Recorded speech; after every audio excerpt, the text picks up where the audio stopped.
Hi, this is Shumi from Overdrive, and with me is the Fascino. Not Fascino to Fascino. This is the Yamaha Fascino.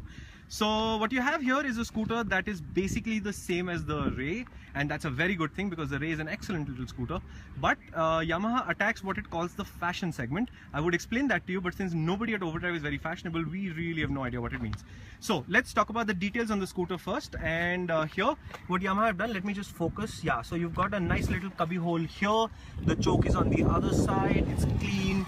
The footboard is actually pretty narrow. It reminds you strongly of the first Ray rather than the Alpha, which has a much larger floorboard. And at the back, of course, here's the exhaust.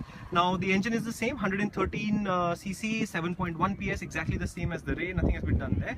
So primarily what you're spending extra money buying a Fascino is effectively the styling, which is what you're seeing on the screen. There is a lot of swoopy lines, there's a lot of chrome.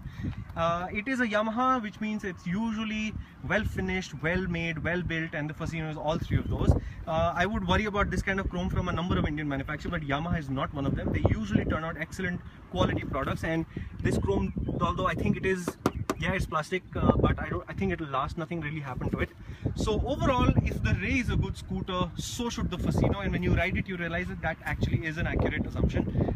It's clean, it handles nicely, it's quite confident. You can actually corner this scooter if you want to. Ride quality is reasonably good, and there is a little bit of retro Vespa-ish kind of detail in the way this headlamp is shaped. But substantially, this is the same scooter as a Ray.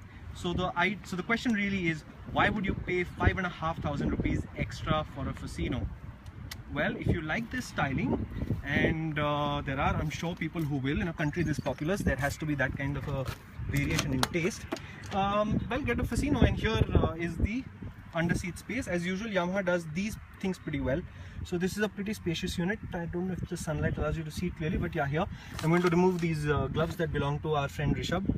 And as you can see, it's quite shallow at the front, but it's a pretty large spacious area, and I think a sheet of A4 paper or something would easily fit in here, and that's pretty reasonable. The only other thing I'd like to point out is that our tester Rishad Modi is about 6'1", and he's ridden a Scooty Zest without the handlebar fouling with his knees.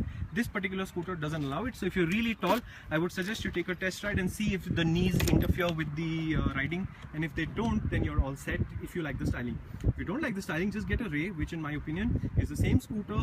It's a little better looking than this scooter, but then again, we're not fashionable, so what do we know? That is the Yamaha Fascino.